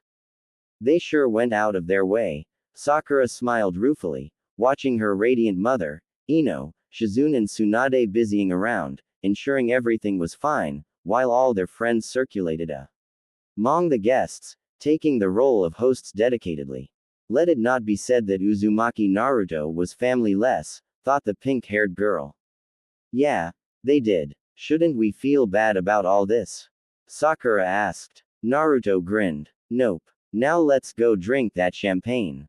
With a flourish, he presented her with his crooked arm, cerulean eyes dancing at the beautiful emerald orbs of the most beautiful woman he had ever seen. "Let's hit the party, Mrs. Uzumaki." Sakura felt taken aback at the new name, being the first time she was addressed thus. Then, grinning back, she took the offered arm. She was in no mood to delve deeply into things. The whole festive, surreal mood was simply too intoxicating. Everything would be fine. It always did when it involved him. Sakura woke up from the dregs of sleep and looked around, wondering where she was for a minute. Then the past 24 hours flooded in her mind. Their wedding. It had been very late, near midnight, when the reception party had finally tapered down. Then, she and Naruto had been merrily pushed in a waiting horse carriage for a surprise honeymoon gift from the whole group of friends. Another sneaky machination that the two had not been aware of nor expecting. They had not planned on any bogus honeymoon, the need of it being obsolete seeing the circumstances of the marriage, but it seemed that their friends had other ideas. The destination chosen had been the hot spring resort situated an hour carriage drive away from the village. Not wanting to create a fuss and resigned, the two newlyweds had decided why not accepting the well-deserved break and thus found themselves, 1 hour drive later, at the resort, with the honeymoon suite booked for them, room which obviously had only one bed. At Sakura's tired, questioning eyes, Naruto had immediately informed her that he would take the comfortable-looking couch. He had slept in much worse and it was certainly not the first time that they would be sharing accommodation. Like such, exhausted and slightly boozed up, Sakura had been thankful that before leaving the reception, Ino had taken her to the private areas at the back of the marquee to get changed into a simpler, travel-friendlier dress. She would not have had the energy to get out of the complicated wedding kimono all by herself. She wondered, baffled, how any bride, in that matter, would have any energy left for anything else after such type of exhausting event that was a wedding. Ino had also packed some necessities for her, among which, to her relief, Sakura had found her own not-too-naughty nightdress, into which she changed after a quick shower. Naruto had not been in sight when she had emerged from the ensuite bathroom, most probably having left the room to give her privacy. The last thing she remembered was creeping under the blankets, after ensuring that she placed a set of blankets on the couch for Naruto, and she must have fallen asleep before he had returned. Said blonde was now nowhere in sight, and seeing the haphazardly folded blankets on the couch, she deduced he must have been up and about already. Judging by the intensity of the sun rays, it was quite late in the morning. Quickly going through her morning routine and getting dressed, again, all the necessary things having packed by a thoughtful Ino, Sakura went to look for Naruto. She found him meditating in the small attached garden, sitting cross-legged on the edge of a small pond. Not wanting to disturb him, she found herself studying him, the angle from where she stood offering his profile as perusal, his spine straight, head slightly bowed and eyes closed. Even seated and still, his body carried a lithe grace and power. She almost laughed aloud, to think that once he had been the clumsiest of all. The rush of emotions she had felt during the ceremony came to her mind, and she bit her lower lip, heart flipping and troubled, wondering at what sort of awkwardness and complications it would bring if let unleashed. Sakura-chan, you're awake. His cheerful voice broke into her worried thoughts and she looked at him as in a smooth movement, he stood up and bounced towards her. Let's go have some breakfast now, I'm famished. He urged. He was her usual, easy Naruto, grinning brightly, eyes clear and open as he reached her side and she breathed more easily. Chuckling, she teased him as he urged her forward towards the resort dining room. Always hungry. They were in the middle of eating when a figure blurred into view in front of them. It was an Anbu and both immediately tensed. I am deeply sorry for disturbing, Hokage-sama, Sakura-sama. He bowed and Naruto recognized him as one of his trusted staff attached to the Hokage Tower. You are needed in Konoha immediately. They learnt, to their distress, that there had been a failed attack attempt on the northern side of Konoha boundary. Naruto and his team had been anticipating and preparing for something in this direction, seeing that the 5 cages were reunited in Konoha and he was aggrieved that their fear had been correct. At least the Titan patrol security they had put in place had worked, thus the failed attempt. Under normal circumstances, this sort of situation would have been supervised by Kakashi, to whom Naruto had left the temporary heading of his executive team, but since the other cages were still in Konoha, the situation had seemed politically sensitive enough for Kakashi and the others to have deemed it better for the Hokage himself to return. Naruto sighed. There went their break, it had seemed too good to be true. Duty call always came first, he had long realized as a Hokage. It was a good thing that this was not a real honeymoon, she could not help thinking, otherwise it would have been a huge downer. XXXXX. Naruto sat at the kitchen table, taking his time sipping his tea after having finished his breakfast, while he waited for Sakura to eventually alight from her room. She had finished her shift very late the previous night and today being her day off, she was sleeping in. He lingered, hoping she would wake up before he left for office, wishing to meet her at least before setting out for the day.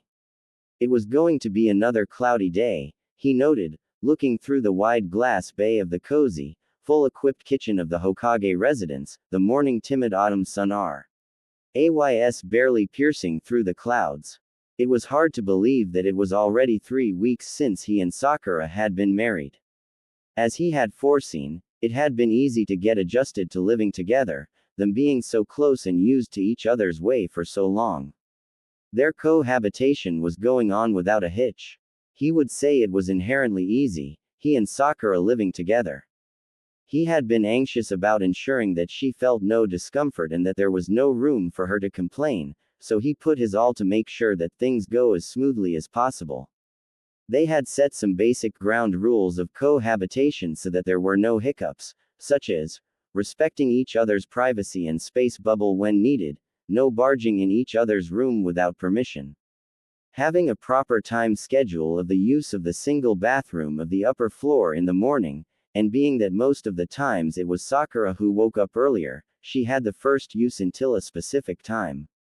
cleaning after their own clutters in the common areas even if they had Akemi to house clean, though not surprisingly, it was Sakura who very often found herself cleaning after him, which caused some scolding to ensure. Sharing little tasks which was not for the housekeeper, like washing the dinner plates, and each responsible for their own laundry. All of it had oiled the living together. When Sakura had raised the question of costs, Naruto had been adamant of shouldering all the food expenses on top of the usual home expenses, despite her protests. The cost of one additional mouth is not going to make me go bankrupt, he had insisted stubbornly when Sakura had argued that she should at least contribute to the food finance, and she had to finally back off from his non-budging stance.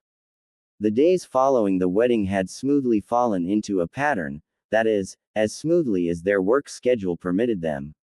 The mornings, they would have breakfast together, before setting out for work. On very rare exceptions, as today or in case of an early morning emergency at the hospital, he would have breakfast alone, but till now it had been for only a couple of times. They had still kept their occasional morning sparring sessions and lunches together whenever their tight schedules allowed them, at Naruto's belligerent insistence. Living together did not mean that he would give up those, he had told her firmly. The rare late afternoons and early evenings when both of them managed to leave work early enough were spent together. Sometimes they would meet their friends, whoever was available, for a drink or simply hanging about, and, if the weather were still warm enough, they would stay out till later, or if the autumn cold and rainy weather forced them inside, they would be at home to do some chores which did not form part of Akemi's duties. Late evenings and dinners were mostly at home, both preferring to be in after a tiring workday, and Akemi's excellent cooking was always a good incentive to eat at home. The few exceptions were the times when they dined out, which was mostly on Akemi's one day off per week off. Then after dinner, they would lounge in the living room, either doing something together like playing some games, or Sakura would read her huge medical volumes or work on some reports while he would laze around, relaxing or dozing off, or in some cases, bug her just for the sake of it, before each of them would finally retire in their respective bedrooms. It had been a little complicated explaining the separate bedrooms to Akemi, and it would have been impossible to hide it from her. Sakura-chan works at such odd hours at the hospital, she needs her own room to rest when necessary, Naruto had told the housekeeper convincingly, telling the most plausible excuse he and Sakura had worked out. The elderly lady had clucked her tongue. "Youths of today," she had exclaimed, scandalized. "In my time, it was unheard of that a husband and wife have separate bedrooms." Quote. But she did not push the matter further because she knew firsthand that the Hokage was in good care. She had herself been recruited by the young pink-haired medic Nin, who had always ensured that the Hokage's well-being was well taken care of. Fiercely loyal as she was to the Hokage, it had never been a question on doubting Akemi's discretion on the separate sleeping arrangement. Being the Hokage, Naruto was mostly stationed within the village, and being the head medic Nin of Konoha Hospital and attached to the Hokage as his medic security. When he traveled, Sakura rarely had out-of-village missions, thus their timetables were quite stable compared to the usual grueling schedule of most shinobis. All in all, things were good in the young Hokage's book. Naruto sighed contently. He loved, no, scratch that, he adored being married to Sakura. He adored that he no longer was the only Uzumaki, there were now two Uzumakis. Akemi's duty ending in early afternoon after she had prepared dinner, she had always been gone by the time Naruto returned home, and now he adored that the house no longer feel huge and dispiritedly lonely when he returned each evening, he had someone to look forward to return to. It gave him a thrill to see a second pair of feminine shoes next to his on the doorstep, instead of his only. He adored how he woke up each morning knowing that she slept so close and safe, only a few steps away in the next room. He adored how her things had been included around in the house, her comfortable green couch now sitting in the living room, some knick-knacks and souvenirs on the fire mantel, and on the coffee table, her toiletries arranged neatly on one side in the bathroom cabinet. It was barely 3 weeks since she's been here, but the feminine touch in the house was already discernible. Naruto was snapped out of his reverie when the one of his thoughts finally made her appearance. Good morning, Naruto. A visibly still sleepy Sakura walked in the kitchen, a wide yawn retained behind her hand, barefooted, wearing gray sweatpants and black fitted t-shirt, hair tied in a low-necked ponytail. Naruto beamed at the sight of her. Good morning, Sakura-chan. He chirped. Sakura blinked at the usual bright smile. Her eyes took in the sunny blonde hair and the sky-blue eyes, typically projecting the image of warmth. Sunshine, thought Sakura, still groggy, brighter than outside, where the actual astral body was getting sparser as the season proceeded forward, she grumbled to herself. Bad night? He asked solicitously as he watched her rubbing the back of her neck tiredly. She replied. You've finished? She asked, glancing at his empty plate. Yeah, sorry, I have to leave soon, you were taking too long. It's okay. She waved his apology away as she started to gather her usual breakfast fare from the table: cereal, the jar of warm milk, and a deep red apple. She rarely had the stomach for the full-course breakfast that Akemi prepared for Naruto. He pushed the teapot towards her as she sat opposite him, and she poured herself a piping hot cup of tea and sipped it with obvious enjoyment, her sleepy fog slowly clearing, as always, after her favorite morning must. I had an emergency operation late last night, she told him as she spooned some cereal in her bowl before pouring the warm milk over it and started to eat. Nothing too serious, I hope? He inquired. He's fine now. Broken femur. A Junin, returning from a mission. It was an accident, he slipped on a rocky cliff. The rain of the past days had resulted in tricky grounds. Oh, I'm sure I'll have the full report of the accident in my desk waiting. Quote, yeah, at least it's something mundane as an accident, not an attack like the last time. He nodded. He and his team had been working assiduously on the attack on the morning of their wedding. The 6 Junins on patrol on the attacked area had not yielded much information for them to get along.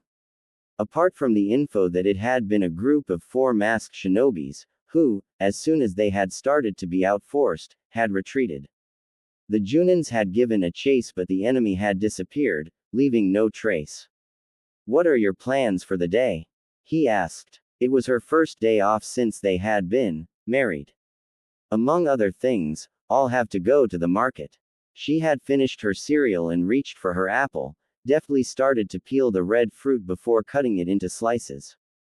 We need to replenish the pantry, she said, slapping the sneaky hand which was trying to steal her apple slices from her plate. Prior to their marriage, it had been Akemi's task to go to the market, but Sakura had dispensed the housekeeper of that duty.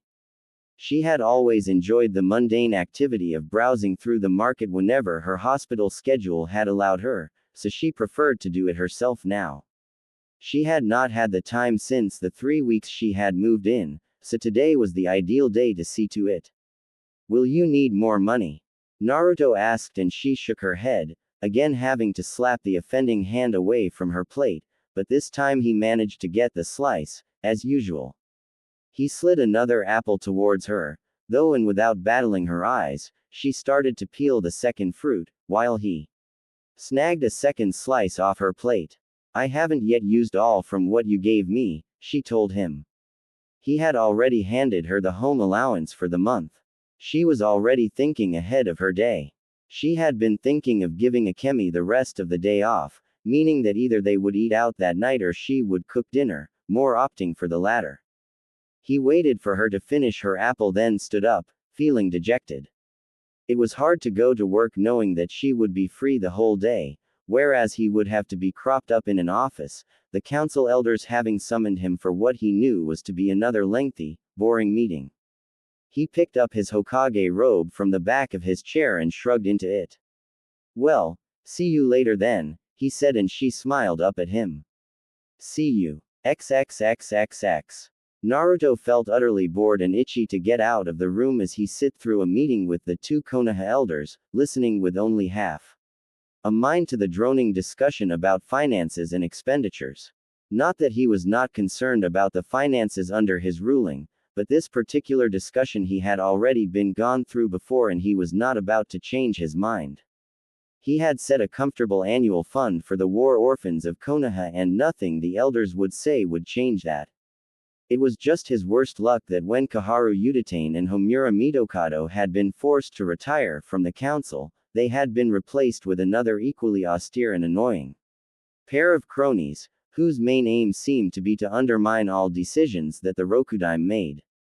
Life would have been much, much simpler without such types of elders in the council, thought the young Hokage, aggravated. Why should the hard-earned money be spilled in such way? Akio, the male elder, was saying. A quarter of what you are allocating should be enough. He was the one who had been most opposed to Naruto's ascending to Hokage, and the one to make most of the snide remarks about his unmarried status. Shikamaru, also present in the meeting being the main consultant and strategist of the Hokage's office, retained a sigh and looked at the young Hokage, feeling his irritation. His jaw clenched. Naruto gritted, I said this before, the parents of these children died for Konoha and the Alliance. Consider it as a compensation for their lives given in duty. I won't change my stance on this.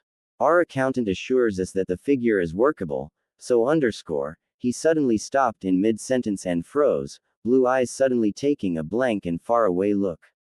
A silence lapsed while the other three people in the room waited for him to resume, then he unfroze.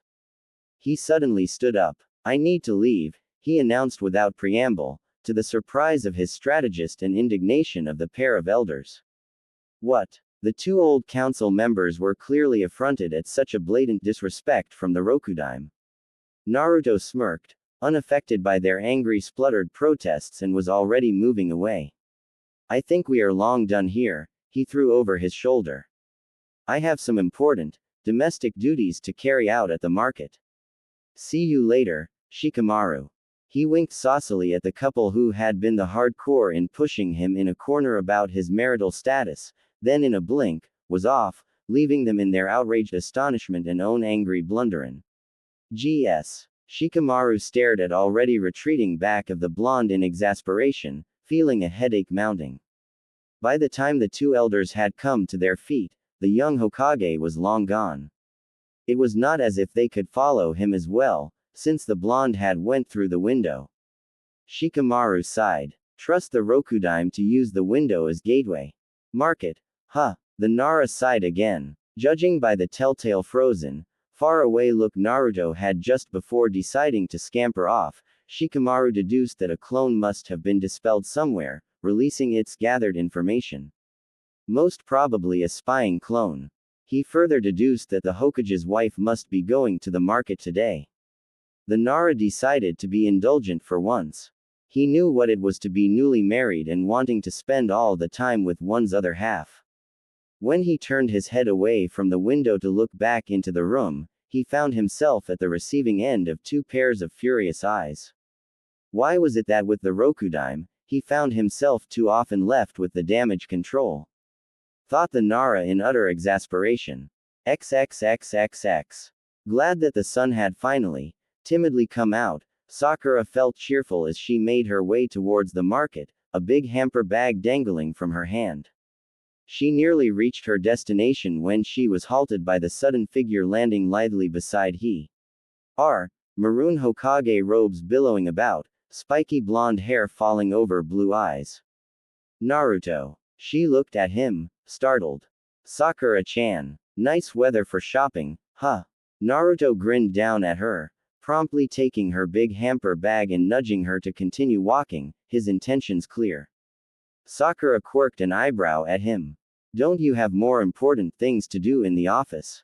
She questioned. He shrugged, nonchalant. Oh no, I was literally turning my thumbs in idleness, he said in a conspiratorial low tone, sending a silent apology to his strategist whom he had abandoned to manage the crisis he was sure to have left. Sakura threw him a disbelieving sideways stare. In the least, knowing how he always had a stack of unfinished report on his desk, being so closely similar to his predecessor in that area, she could hardly believe that statement. So you decided to roam about in town, she stated, deadpan. Yeah, it does form part of my Hokage duties, you know, he said solemnly, all innocent, while the blue eyes danced, to ensure that the people are doing fine, and help some damsel in shopping distress along the way. Quote, Sakura huffed and rolled her eyes, though she was happy for the company. Shortly, they reached the market. Said market was two parallel trails of canopy-covered stalls which went on for at least half a mile, amidst which shoppers and vendors alike bustled about noisily. Throwing themselves into the fray of bicycling men, hamper-carrying housewives, cane-supported grandmothers bent at the waist and young mothers towing clinging children, Naruto and Sakura got started. As soon as they stepped into the crowd, an immediate buzz went around, shoppers and vendors noticing. Gee, that the Hokage and his wife were amidst them. Known by everyone as head medic Nin and frequent shopper that she was, Sakura had always been greeted with respected familiarity by the merchants. Same for Naruto, even though less frequent to the market than her since his ascension to Hokageship, he had always been cheerfully welcomed since the pain attack. But on that day, being the first time they were at the market since the wedding, the effervescence of the crowd was startling. Enthusiastic greetings erupted from everywhere. Hokage-sama, Sakura-sama. Playing his role of Hokage to perfection, Naruto took the time to greet each people, and while it still jolted Sakura to be addressed with the Sama title, she reasoned that she should get used to it as she greeted the people back and smilingly murmured thanks for the good wishes for their wedding. They tried to hurry through the crowd, their intended destination being the food and vegetables section, but they had first to walk through the non-perishable unit which consisted of everything imaginable, ranging from kitchen wares like pots and pans, to clothing and faux otware, not forgetting handicrafts of all sorts. Soon, they were stalled by the swiftly accosting swarm of vendors, all haggling for the attention of the couple. Hokage-sama, Sakura-sama, please have a look at my handcrafted wooden figurines, one vendor eagerly invited. I sell the best knives of the country. Another said. Not wanting to displease the merchants, Naruto took some time to politely admire their articles. A short while later, Sakura was getting impatient as Naruto spent yet another precious span of time lagging in front of a brightly colored kimono-s tall, while the vendor was earnestly trying to sell off his products to him. This one would look great on the lovely Mrs. Uzumaki. The man was saying, and Naruto looked at the indicated article, a vivid green and blue thing, with interest. Friendly and nice as they were, Sakura was used to the assiduous marketing of the people in here and knew how to politely but firmly refuse them, but Naruto was obviously gullible enough to fall for their buttering up as he seemed to seriously consider purchasing the thing. The kimono is very nice, but we are sorry, I don't need it, Sakura politely told the vendor before grabbing Naruto's arm and pulling him away. Come on, she urged the blonde in a low voice, intent on getting to the food area as quickly as possible. They are very adept at marketing their products, so be firm in refusing, she warned, otherwise before you know it you will find yourself loaded with a ton of unwanted things for the lovely Mrs. Uzumaki. She said the last part accompanied by an eye roll. Hey, Naruto protested, letting himself be tagged as she walked a step ahead of him, his eyes lingering with pleasure on the untied, visibly just washed long pink flowing tresses in front of him. Surely I can buy at least one thing for the underscore, his voice dropped an octave, underscore lovely Mrs. Uzumaki. Snorting, Sakura turned to look at him, expecting to see laughter on his face, but instead met serious cerulean blue eyes, a mysterious, intense glint alighting them. Sudden flustered green eyes stared at him a tad bit longer than necessary and she bumped into a passing shopper. Having no retort ready, she hurriedly turned her face away and fought down a blush, leaving the hold on his arm and speeding up her steps so that she was a few paces ahead. Hokage-sama, a petite, elderly woman practically threw herself in the couple's way and they had no choice but to halt. I would be honored if you would have a look at my sets of unique, lovely hair combs, all handcrafted by the best artisan of the 5 nations, the gray-haired woman effused, bowing her head at them. Once more, short of being rude, they could not ignore the vendor, So, a bit disgruntled, Sakura had no choice but to step beside Naruto as he walked to the designated stall. Politely, the couple stood as the woman enthusiastically displayed her wide, and they had to admit, stunning variety of ornate, jeweled combs.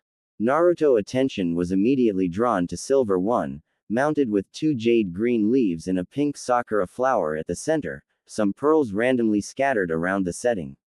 This one is pretty, he commented, pointing at it, and despite Sakura's discreet pull on his arm, he waited for the vendor to eagerly hand it to him.